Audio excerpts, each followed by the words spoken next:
Baiklah, salam sejahtera untuk kita semua. Di sini kami akan mempresentasikan tentang konsep hasil kali transformasi dan contoh soal. Kami dari kelompok 7 dengan anggota Widya Yohana Nababan dengan NIM F1C2 19024, Margareta Pasaribu dengan NIM F1C2 19026, dan Maria Risnawati dengan NIM F1C2 19046. Baiklah, pertama kita akan membahas tentang definisi. Andaikan F dan G dua transformasi dengan F sama dengan V awal sampai V akhir dan G adalah V awal sampai V akhir, maka komposisi dari F dan G dapat ditulis sebagai G bundaran F yang didefinisikan sebagai G bundaran FP sama dengan GFP untuk setiap P elemen dari V. Baiklah, kita masuk teorema yang pertama. Jika F sama dengan V awal hingga V akhir dan G sama dengan V awal hingga V akhir, masing-masing suatu transformasi, maka hasil kali H sama dengan G bundaran F, di mana F adalah V awal sampai V akhir adalah suatu transformasi juga. Bukti untuk ini harus dibuktikan dengan dua hal, yaitu satu, hanya surjektif dan hanya injektif.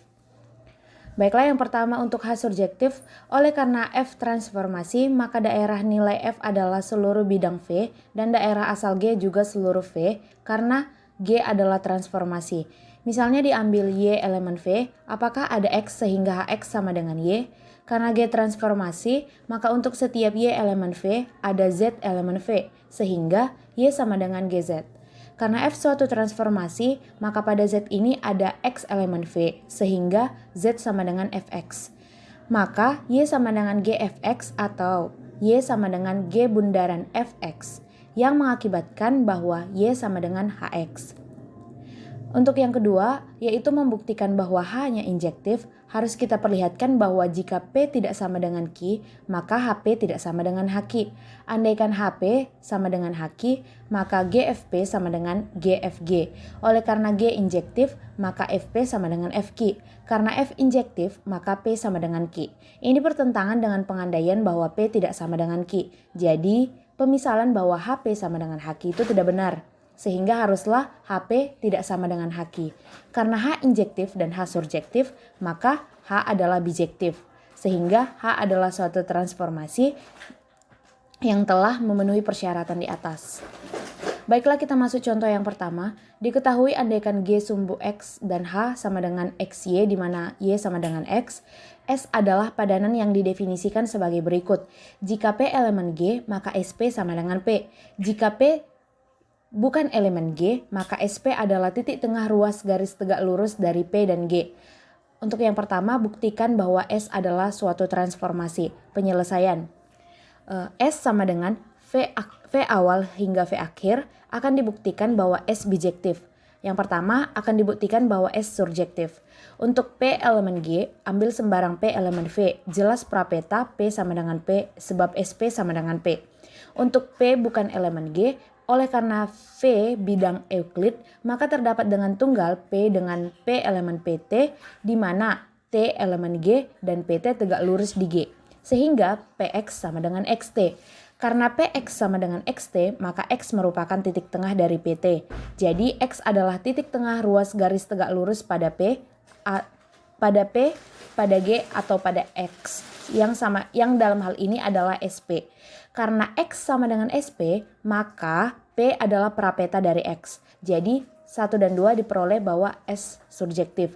Sehingga memenuhi syarat bahwa S-nya adalah suatu transformasi. Yang kedua, untuk membuktikan bahwa S adalah transformasi, akan dibuktikan bahwa S adalah injektif. Diambil sebarang P, Q elemen V dengan P tidak sama dengan Q. Yang pertama untuk P, Q elemen G, jelas bahwa SP sama dengan P dan SQ sama dengan Q. Karena P tidak sama dengan Q, maka SP tidak sama dengan SQ. Yang kedua untuk P elemen G dan Q bukan elemen G, jelas SP sama dengan P dan SQ sama dengan X. Di mana X adalah titik tengah ruas garis tegak lurus dari Q pada G. Maka X bukan elemen G, karena P elemen dari G dan X bukan elemen dari G, maka P tidak sama dengan X atau SP tidak sama dengan SQ. Yang ketiga, untuk PQ bukan elemen G, jelas bahwa SP sama dengan Y, di mana Y adalah titik tengah ruas garis tegak lurus pada P, pada Q, dan SQ yang dalam hal ini adalah X yang merupakan titik tengah ruas garis tegak lurus pada Q di G. Andaikan SP sama dengan SQ adalah Y sama dengan X karena Y titik tengah ruas garis tegak lurus dari P pada G. Misalkan ruas garis tersebut dinamakan PT di mana T elemen dari G, maka Y elemen PT dan PY sama dengan YT karena X sama dengan Y. Maka X elemen dari PT dan PX sama dengan XT. Untuk bintang yang pertama, karena SQ sama dengan X, maka X adalah titik tengah ruas garis tegak lurus pada Q di G. Maka X elemen dari UQ dan QX sama dengan XU. Ini untuk bintang yang kedua. Dari bintang 1 dan bintang 2 diperoleh bahwa PT dan UQ berhimpit karena T elemen dari G dan U elemen dari G, maka T sama dengan U dan P sama dengan Q. Hal ini kontradiksi dengan P tidak sama dengan Q. Selanjutnya, terbukti bahwa S-nya adalah suatu transformasi. Kita lanjut ke contoh yang kedua. Diketahui G sama dengan XY di mana Y sama dengan 0 dan H sama dengan XY di mana Y sama dengan X dan S adalah suatu transformasi. Diketahui titik A sama dengan 2,-8 dan P sama dengan XY. Tentukan koordinat-koordinat titik MH, MG, SA. Selanjutnya penyelesaian. Titik A adalah 2,-8. Maka titik A aksen sama dengan SA. Sesuai definisi S sama dengan P elemen dari G, maka SP adalah titik tengah ruas tegak lurus pada P di G.